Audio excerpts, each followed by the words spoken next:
기도하겠습니다. 오늘도 거룩한 주일을 허락하시고 하나님 앞에 예배하게 하시니 감사합니다. 주를 찬양하며 예배하기 위해 모인 저희들에게 주님 임재하시고 은혜로 함께 하시기를 원합니다. 주의 사명을 감당하며 살아가기에 너무 연약하고 힘이 없는 저희들입니다. 주님 도와주시고 함께하여 주시옵소서. 연약한 종의 입술을 주님 주관하시기를 원합니다. 예수 그리스도의 이름으로 감사드리며 기도하옵나이다. 아멘. 샬롬. 성경 말씀 보겠습니다. 열왕기하 19장 1절부터 3절까지의 말씀입니다. 제가 봉독하겠습니다. 히스기야 왕이 듣고 그 옷을 찢고 굵은 배를 두르고 여호와의 전에 들어가서 왕궁의 책임자인 엘리야김과 서기관 셈나와 제사장 중 장로들에게 굵은 배를 둘러서 아모스의 아들 선지자 이사야에게로 보내매 그들이 이사야에게 이르되 히스기야의 말씀이 오늘은 환난과 징벌과 모욕의 날이라 아이를 낳을 때가 되었으나 해산할 힘이 없도다. 아멘. 열왕기하 19장 1절부터 3절까지의 말씀을 통해서 때가 되었으나 힘이 없도다라는 말씀으로 증거하고자 합니다. 본 사건의 배경은 아수르의 침공으로 인하여서 유다가 망하게 된 위기의 상황이 소개되고 있습니다. 당시 유다 왕은 히스기야 왕이고 선지자는 구약의 대표적인 선지자 이사야입니다. 유다왕 히스기야는 하나님의 칭찬과 인정을 한 몸에 받던 사람이죠.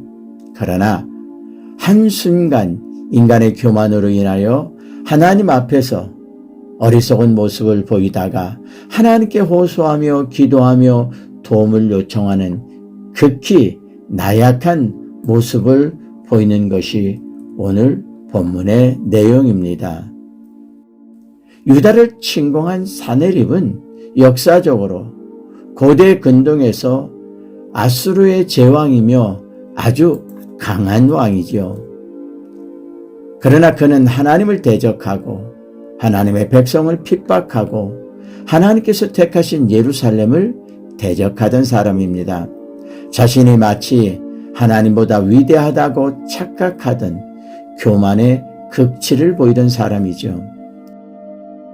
선지자 이사야는 이스라엘의 위대한 선지자요.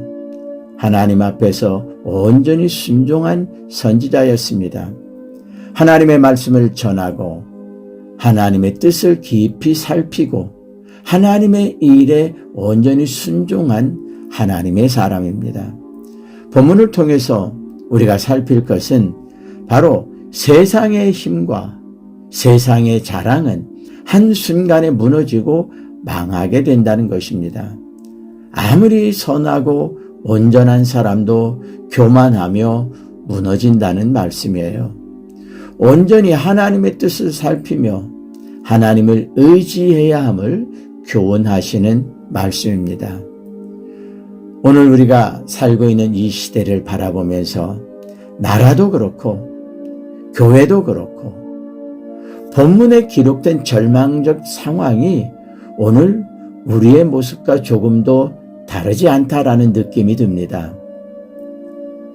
아이를 낳을 때가 되었으나 해산할 힘이 없도다. 이것이 바로 우리가 영적으로 또 교회가 영적으로 처한 모습과 다르지 않다라는 겁니다. 히스기야 왕의 실패의 원인은 바로 교만 때문입니다. 잠언 8장 13절을 보겠습니다. 여호와를 경외하는 것은 악을 미워하는 것이라. 나는 교만과 거만과 악한 행실과 패역한 입을 미워하느니라. 또 야고보서 4장 6절도 보겠습니다. 그러나 더욱 큰 은혜를 주시나니 그러므로 일렀으되 하나님이 교만한 자를 물리치시고 겸손한 자에게 은혜를 주신다 하였느니라. 아멘. 히스기야 왕은 유다 왕 가운데 하나님께 인정받던 신실한 지도자였습니다. 열왕기하 18장 3절에서 6절까지의 말씀을 보면요, 히스기야 왕은 다윗처럼 하나님 앞에서 정직한 지도자였습니다. 여호와 하나님을 의지하는 왕이었어요. 그리고 여호와께서 모세에게 명하신 계명을 온전히 지킨 사람이었습니다. 여호와께서 유다 왕 여러 사람들 가운데서 히스기야와 같은 사람이 없었다고 칭찬할 정도였습니다. 또 한 곳 성경 보겠습니다. 열왕기하 18장 7절입니다. 여호와께서 그와 함께 하심에 그가 어디로 가든지 형통하였더라. 저가 아수르 왕을 배반하고 섬기지 아니하였고. 아멘. 히스기야 왕이 어디로 가든지 하나님께서 형통하게 하신다고 기록하고 있습니다. 이 시기가 주전 728년경이죠. 아수르의 1차 침공이 있던 때입니다. 히스기야 왕이 행한 행적 가운데 또 아주 유명한 사건이 있죠. 열왕기하 18장 3절 4절입니다. 히스기야가 그의 조상 다윗의 모든 행위와 같이 여호와께서 보시기에 정직하게 행하여 그가 여러 산당들을 제거하며 주상을 깨뜨리며 아세라 목상을 찍으며 모세가 만들었던 놋뱀을 이스라엘 자손이 이때까지 향하여 분향함으로 그것을 부수고 느수단이라 일컬었더라. 아멘. 후대 신학자들은요, 히스기야가 행한 이 일을 히스기야의 종교 개혁이라고 극찬하기도 합니다. 그러나 히스기야 왕이 모든 면에서 형통하고 하나님께 복된 사람으로 인정받았던 것은 아닙니다. 그가 하나님을 의지하지 못하고 교만하게 되고 사람을 의지하는 어리석음을 범할 때도 있었어요. 열왕기하 18장 13절 이하에 보면 히스기야의 교만으로 인하여 국가적인 어려움에 직면하게 된 것입니다. 아수르가 유다를 또다시 침략하게 되죠. 그러다 히스기야 왕은 나라의 모든 금과 은을 아수르 왕에게 바치게 됩니다. 그것도 부족해서 성전 기둥의 금까지 벗겨서 아수르 왕에게 보낸 사건이 열왕기하 18장 15절 16절에 기록되어 있습니다.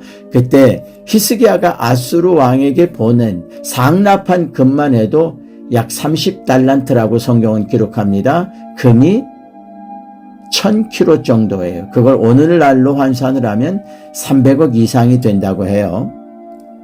하나님과 함께하는 사람, 하나님의 큰 은총과 역사 안에 있던 왕이 갑자기 아수르의 사내립을 두려워하여 모든 보물을 바치고 심지어 성전의 금과 은까지 바치는 모습을 보이고 있습니다. 사내립이 보낸 랍사게가 유다 백성들과 히스기야 왕을 모독하고 심지어 하나님까지도 모독하게 되죠. 열왕기하 18장 29절 말씀인데요. 왕의 말씀이 너희는 히스기야에게 속지 말라. 그가 너희를 내 손에서 건져내지 못하리라. 열왕기하 18장 35절입니다. 민족의 모든 신들 가운데 누가 그의 땅을 내 손에서 건졌기에 여호와가 예루살렘을 내 손에서 건지겠느냐 하셨느니라. 늦었지만 이러한 상황에서 유다왕 히스기야는 하나님의 성전에 들어가서 하나님께 기도하기 시작합니다. 랍사게가 전한 이 말은요, 히스기야 왕을 모독하는 것이 아니라 하나님을 모독하고 하나님을 욕하는, 하나님을 대적하는 극한 교만의 모습이거든요. 이러한 상황에서 히스기야가 하나님의 성전에 들어가서 기도하는데 이런 생각이 들어요. 왜 처음부터 하나님을 의지하지 못하고 왜 처음부터 하나님께 기도하지 않았을까라는 생각이죠. 처음부터 하나님을 의지하고 하나님께 도움을 청하지 않은 이유가 무엇일까요?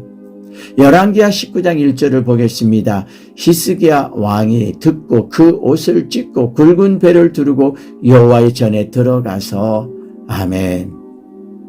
히스기야 왕이 왕의 옷을 찢었다고 그랬어요. 그리고 굵은 베옷을 입었다고 했습니다. 옷을 찢는 행위는 당한 현실의 위급함과 아픔과 어려움의 상태를 표현하는 겁니다. 그리고 굵은 베옷을 입었다고 그랬죠. 베옷을 입었다라는 것은 기존의 의복이 상징하는 왕의 신분, 직분 모든 것을 다 버렸다라는 거예요. 자신을 완전히 하나님 앞에서 낮추었다라는 거예요. 전적으로 하나님의 도우심을 구하는 겸허한 자세를 보이고 있는 겁니다. 여기서 히스기야는 자신의 능력으로 어쩔 수 없는 국가적 위기의 상황에서 자신들을 구원할 수 있는 분은 오직 하나님밖에 없다라는 것을 고백하고 그 믿음의 표현을 보이고 있는 겁니다.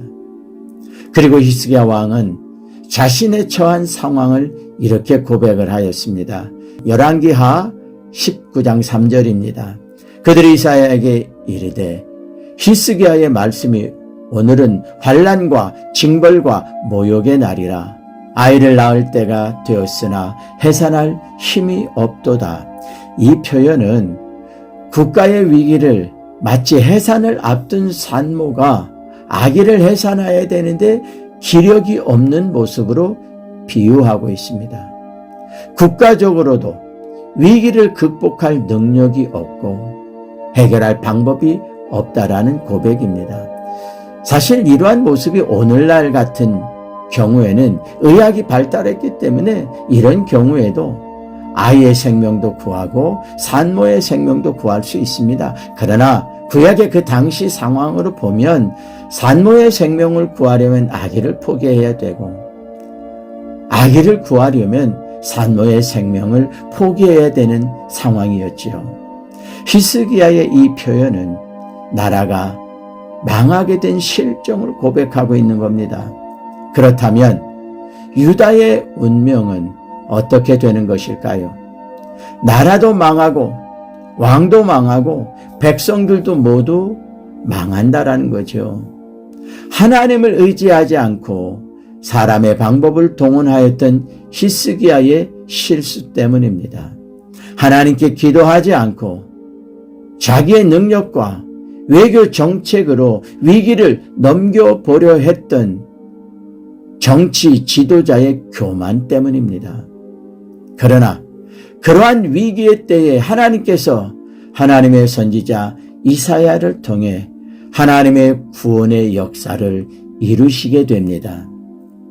이 사건에 선지자 이사야가 등장을 하게 됩니다. 구약의 선지자 이사야, 그는 성경이 증거하는 대표적인 선지자입니다. 열왕기하 19장 6절 7절 말씀을 보겠습니다. 이사야가 그들에게 이르되 너희는 너희 주에게 이렇게 말하라. 여호와의 말씀이 너는 아수르 왕의 신복에게 들은 바 나를 모욕하는 말 때문에 두려워하지 말라. 내가 한 영을 그의 속에 두어 그로 소문을 듣고 그의 본국으로 돌아가게 하고 또 그의 본국에서 그에게 칼에 죽게 하리라 하셨느니라 하더라. 아멘. 위기의 시대에 하나님께서 사용하신 선지자 이사야가 있었습니다. 그리고 한때 교만하고 실수하였던 히스기야 왕이 다시 하나님께 기도하기 시작을 하죠. 열왕기하 19장 14절부터 16절까지 말씀 보겠습니다. 히스기야가 사자의 손에서 받은 편지를 받아보고 여호와의 성전에 올라가서 히스기야가 그 편지를 여호와 앞에 펴놓고 그 앞에서 히스기야가 기도하여 이르되 그룹들 위에 계신 이스라엘의 하나님 여호와여, 저는 천하 만국의 홀로 하나님이시라.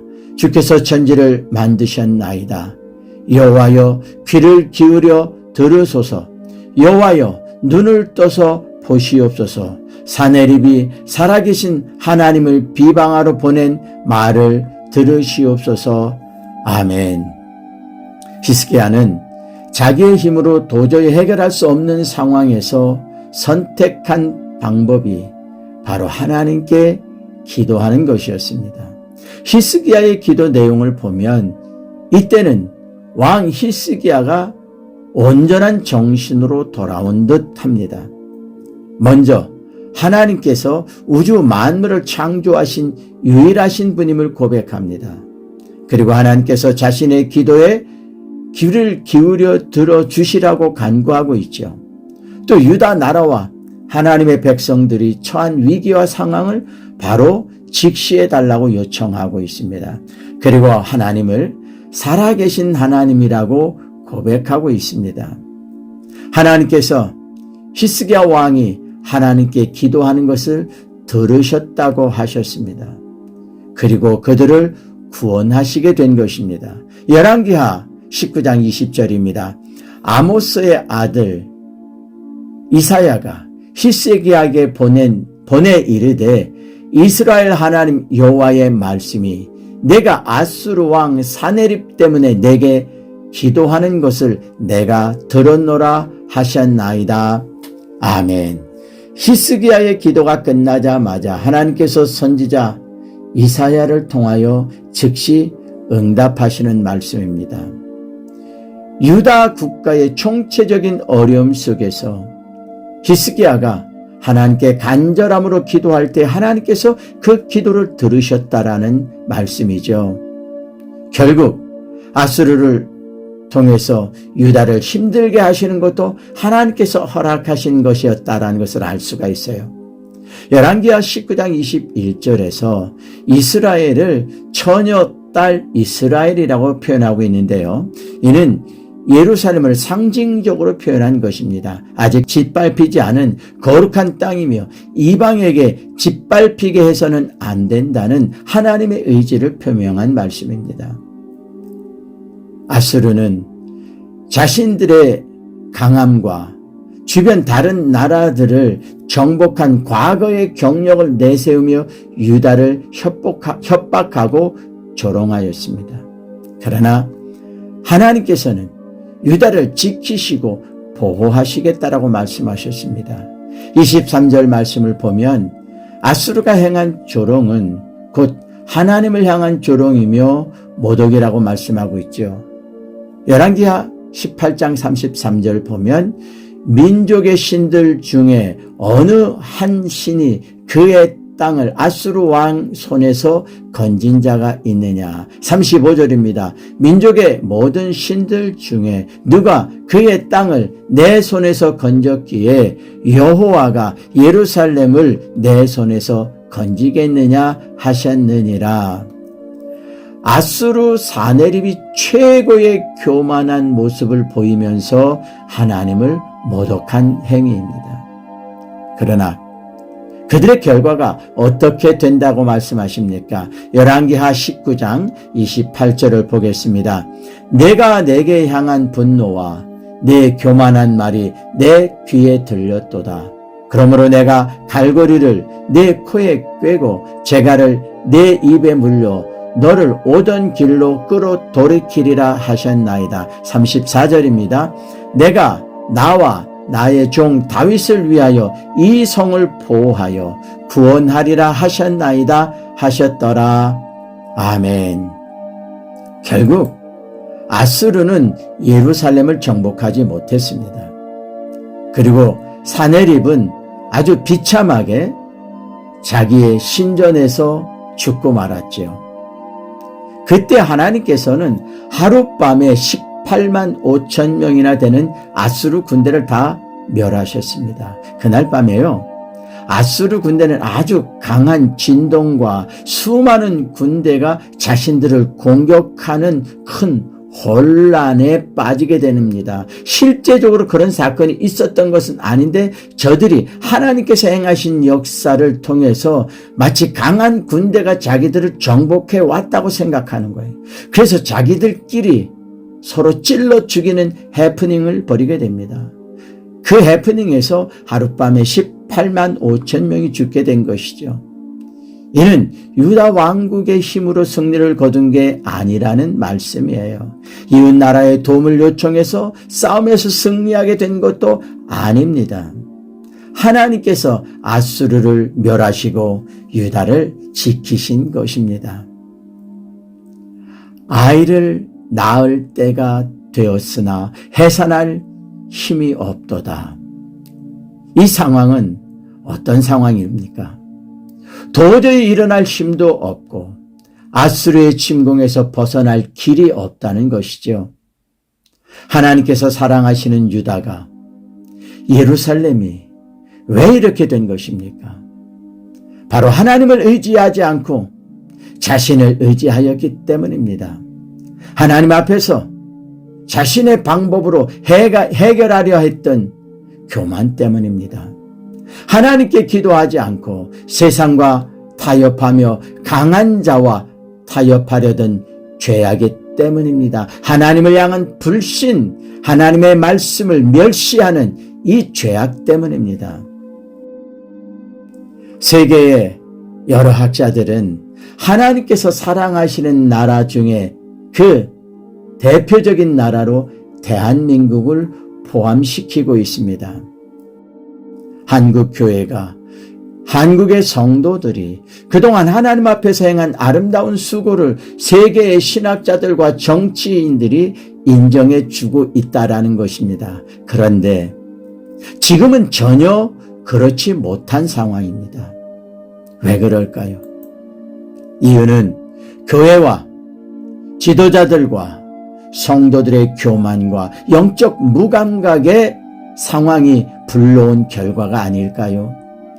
유다 나라가 망하게 되었을 때 그 나라와 그 백성을 구원하시게 된 것은 바로 회개와 간절한 기도였습니다.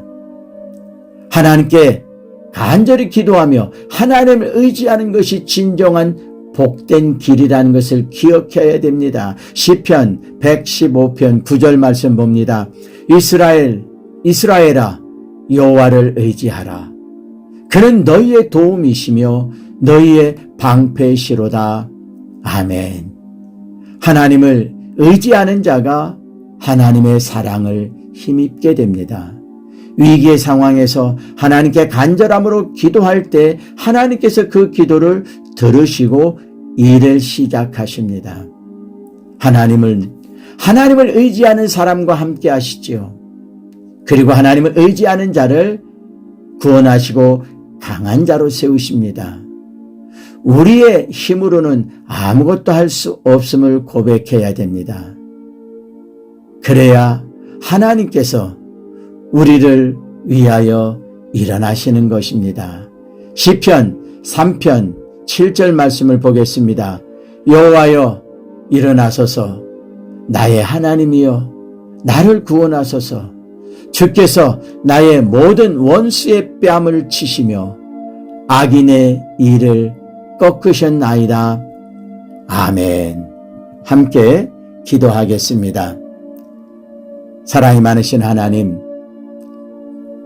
우리도 시편 기자의 고백처럼 하나님이 우리를 위해 일어나시고 하나님이 우리에게 힘을 주시고 하나님이 우리를 도우시기를 구하는 심정으로 예배에 임하였습니다. 히스기야가 위기의 상황 속에서 자신의 상황을 이렇게 고백하였습니다. 아이를 해산할 때가 되었으나 힘이 없다라는 것이었죠. 오늘 우리가 처한 상황이 마치 그와 같습니다. 이 나라가, 우리의 교회들이, 우리의 영적인 모습들이 무기력하고 무감각함 속에 빠져 있습니다. 하나님, 회개합니다. 용서하여 주시고 우리의 교만과 우리의 영적 교만, 우리의 육적 쾌락을 추구하고 우리의 삶을 최고로 인정하며 그것을 추구하는 삶에 빠져서 하나님을 멀리했던 우리의 교만을 용서하시고 이제 우리에게 돌아오시옵소서. 우리를 주의 강한 손으로 붙들어 주시옵소서. 한국교회를 다시 세워 주시옵소서. 한국교회가 해야 할 사명, 우리가 해야 할 사명 깨닫게 하시고 힘을 주시고 그 일을 감당케 하옵소서. 이 한 주간 함께 하시길 원합니다. 예수님의 이름으로 감사드리며 기도하옵나이다. 아멘.